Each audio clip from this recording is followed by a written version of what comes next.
Why some people just have difficult relationships.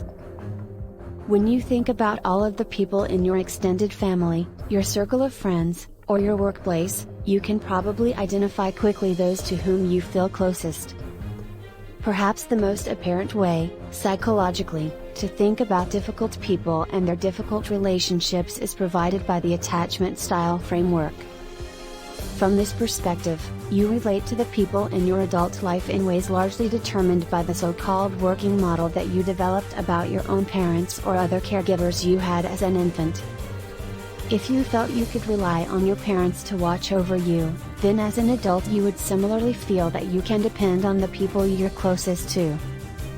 This secure attachment style contrasts to the insecure styles, in which individuals felt that their parents might abandon or neglect them. Within the insecure attachment style, one might become the dismissive or the avoidant variety, in which you avoid disappointment by steering clear of close relationships altogether. Alternatively, you might develop the anxious attachment style, in which you're constantly seeking reassurance. The difficult individual would, according to this framework, most likely have a dismissive or avoidant attachment style. Attachment style theory assumes that the models we have of relationships are largely unconscious. Difficult individuals don't necessarily recognize that they're putting up barriers, but do so out of a long-standing need to protect themselves from abandonment.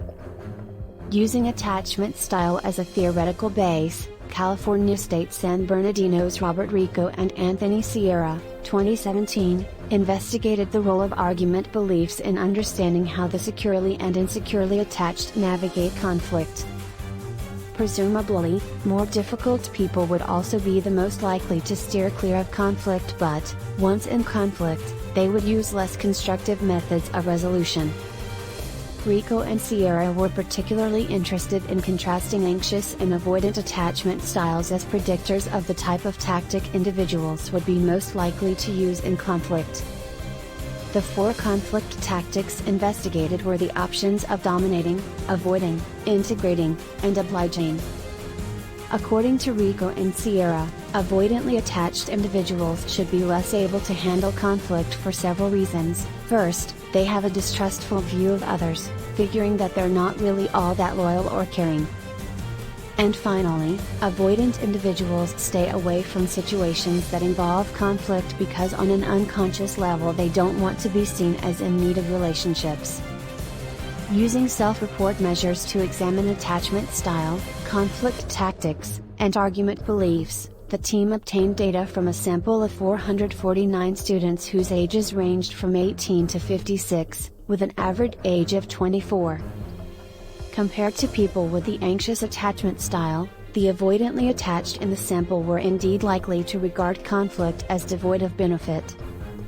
People in the avoidant attachment style cohort were more likely to avoid conflict, as might be expected, and when they became involved in conflict, they were more likely to use domination as a conflict management style. Allergic to close relationships of any sort, they push you away, and when they do interact with you, they are argumentative and insist on having their own way. In general, people who perceive arguments as having a potential benefit are more likely to use integrating and obliging tactics, which tend to lead to more positive outcomes. Let's return to the problem of the difficult individuals you must deal with in your daily life. Say you have an in-law who seems to reject you every time you make friendly overtures to her. This person is not willing to engage in the kind of casual chats that people who see each other frequently can enjoy, and when she does, you often feel like you've said something wrong. As with the surly in-law, you frequently feel like you've said something wrong or offensive, and it doesn't seem possible ever to exchange a friendly word. In the case of difficult people we deal with on a regular basis, the Rico and Sierra study suggests that you try to think about why they are so cold, or mean. Fulfillment in our personal relationships is more likely to be attained when everyone behaves nicely, but even difficult people can show their softer side if you know how to reach them.